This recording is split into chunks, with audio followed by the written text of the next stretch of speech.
What's up YouTube? I'm Vaughn and this is the Gear channel where we discuss collectibles, hobbies, cabaret games from tabletop to video games, and today we are reviewing my new Lopmon deck that got us first place last night. Yeah, you heard it. We were just 2-0ing everyone, and honestly I did not expect it, and this build really punishes OTK deck because we 2-0 decks like VaughnGear, even Starmon. Like, this deck is very good for today's format, and honestly, I was completely surprised about that. I was just expecting, to play it for fun.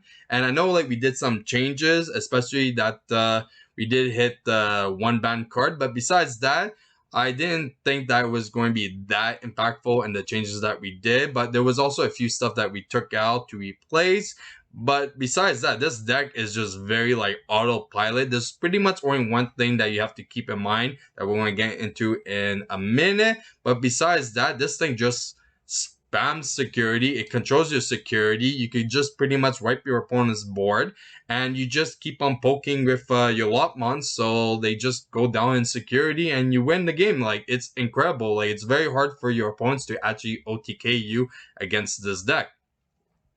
But first, before we begin, friendly reminder as always to like and subscribe because it does help the channel a lot and I do really appreciate it. So first off, we're starting with the Digi Egg. Now, for some reason, we have only 3, but it's supposed to be 4. So we're not really using a Digi Eggs that much. It's very rare that we actually Digivolve or BBmon. So this is the only reasonable one to actually play. You could potentially play actually Cutemon, since you do actually usually get 5 or more security sometimes. So, but in a very controlled environment, it's very easy to actually keep your security at 3. So you could actually gain that 1 memory, but I don't want to break your head too much about it because you really aren't digivolving your eggs at all. So that's why I'm like only playing 4, and even some games I didn't even use 1 egg at all. It was just in the back just so I could play some option cards, but besides that, it's you're never going to really digivolve, and that's how you're supposed to actually play the deck too.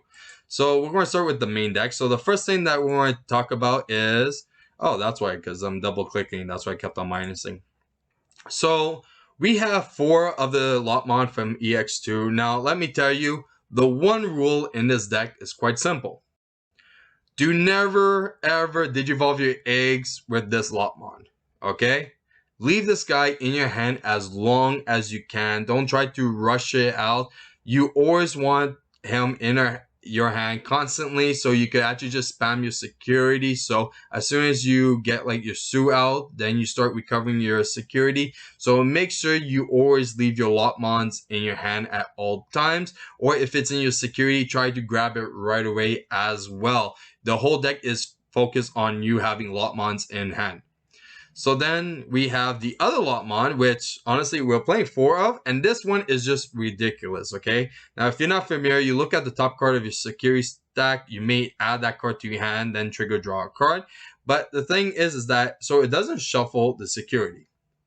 So you look at the top card and you choose if you want to keep it there or not. Like, there's some situations that I saw the card and I'm like, this is perfect, leave it there. So now we know what to expect. And then there was some cards that I'm like, I really don't want like our opponent hitting us security, and it's going to be that card instead, so we add it. So this is definitely a very good card. It's very beneficial as well. So you could just spam this Lopmon as much as you want, and you're going to benefit it fully. Just by knowing what is the next security is like so beneficial. You could definitely win lots of games because of this guy.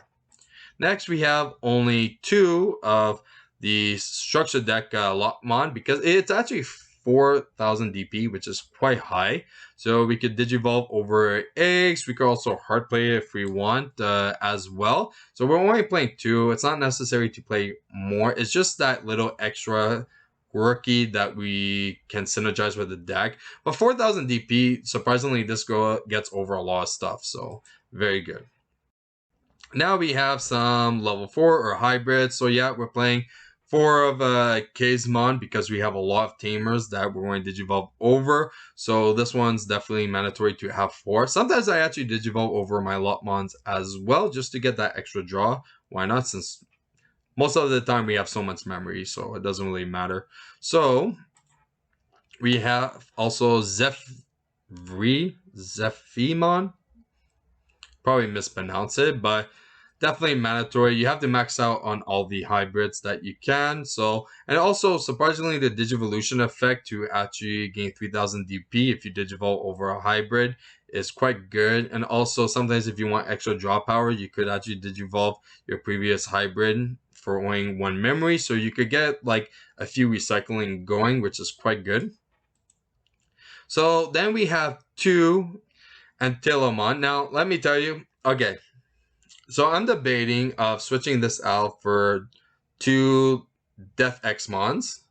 But the issue is that this won me so many games. This got rid of so many blockers because everyone was like so scared of like it attacking twice to security. So they were like blocking and then you like unsuspend attack good. So he won me so many games like that, and it got rid of a lot of nuisance. And also, we're playing TK and Kari, which can minus your opponent's DP. So he's actually a pretty high DP in compared to your opponent's Digimon. If you're attacking a, let's say, a user level 5 that's like 8000 DP, you can minus it by 2. Or if they have someone that's already 7 DP, you could at least minus it by 1.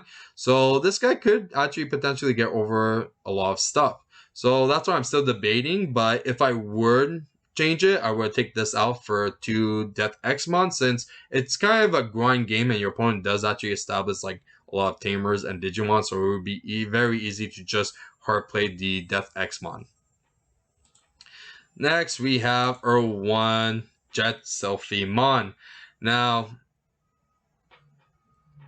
do I really mind? No, because we're recycling, we're changing, we're fixing a security so many times. This whole deck just constantly changes your security to a point that you're just putting exactly what you want in your security. So if it's in your security, you're definitely going to get into your hand. So it's not really an issue that's per at 1. I really don't mind it, and I don't find it that big of a difference, to be very honest. So I don't think it's that impactful that they actually put this at 1. So it changes nothing.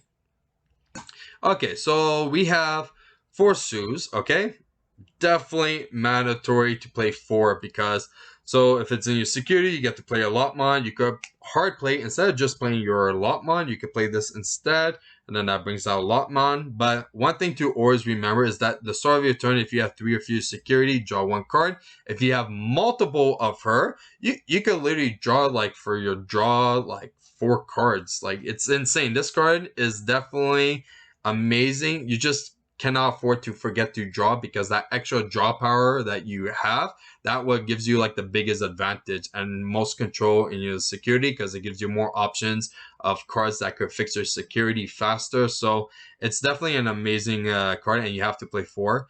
Also, one surprisingly that you need to play 4 is actually TK, because you have a lot of stuff like you're trying to fix your security towards your ideal security that you want, and TK managed that a lot. And I know, like, yes, if you play it, it does that one ability, and then it's a memory tamer, and having multiple of it seems kind of like iffy, but it's actually quite good, especially if you start with a TK and you put to 3 and then you put another TK and you're just fixing your security as you go. And also you could just use these for your hybrids as well. So you could definitely have multiple of them and then you just Digivolve over it for 2. So it's definitely mandatory to play 4 of these. And this is actually why the Lopmon is very important, because I had 2 securities. I had this on the top and I had shorts at the bottom, and I played the Lopmon to check this because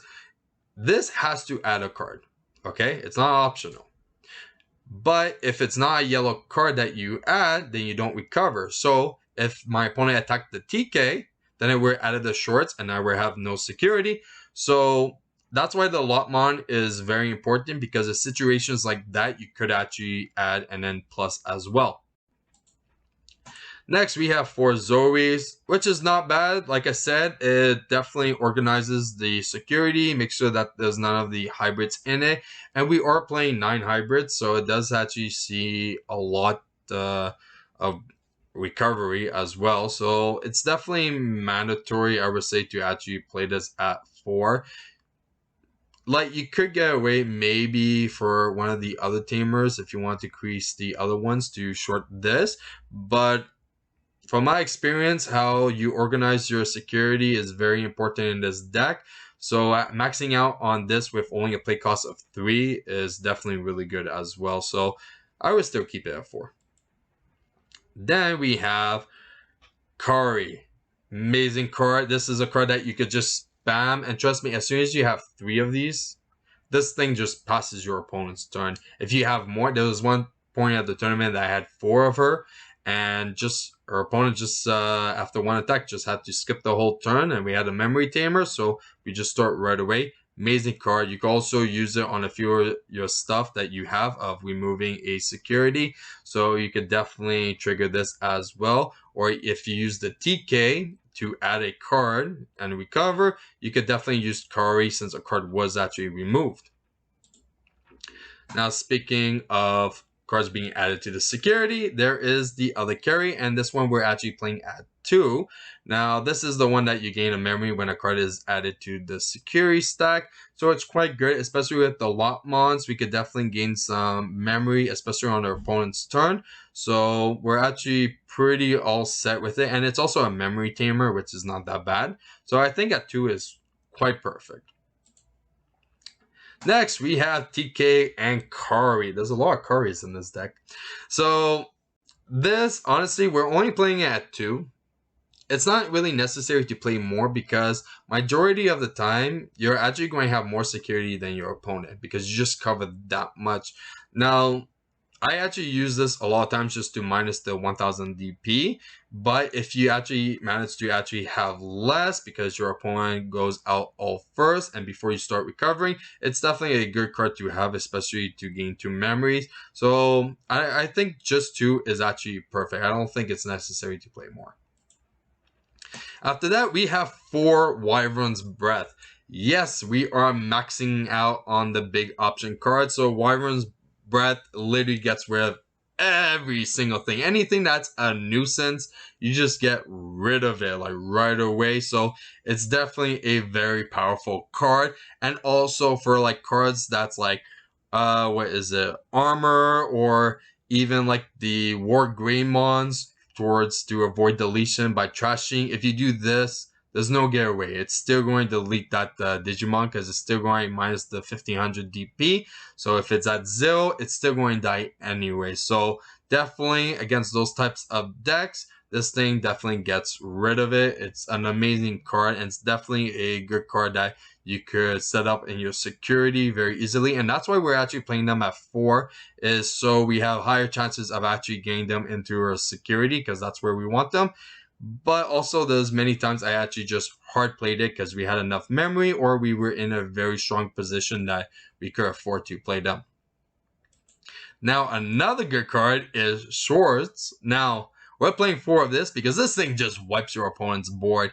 This literally level 5 or lower, okay, equal to the amount of hybrids and tamers that you have. Now we have a lot of hybrids and we have a lot of tamers.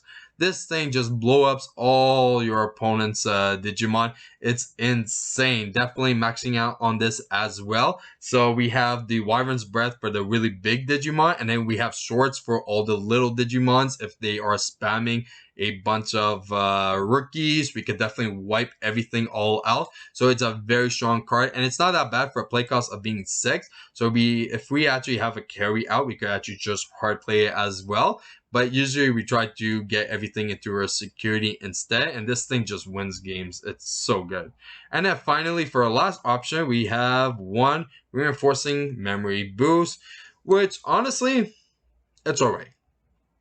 It's not really too necessary. There's games I had it in my hand and I didn't really need to play it once, so it's an alright card just for that extra 1 space that we have. Definitely it's good. If it's in the security, at least it sets up and we gain 3 memory. But besides that, there's some cool combos that you could definitely do. Like if you had the carry that gains a memory when you press card into security, you could potentially have this for less. So there's a lot of good plays that you could potentially do, but it's not going to be like extreme broken plays. So Yeah, well, even if this was maxed out and we were allowed 4, I would still probably only play at 1. Like, it's very rare that I actually play it. And that's it for my Lopmon deck. Now, if you guys enjoyed today's video, you know what to do. Like and subscribe. And if you want a sneak peek of future products we're planning to review here on the channel, you can follow me on my Instagram, VaughnGear. I'm Vaughn, and this was the Gear Channel.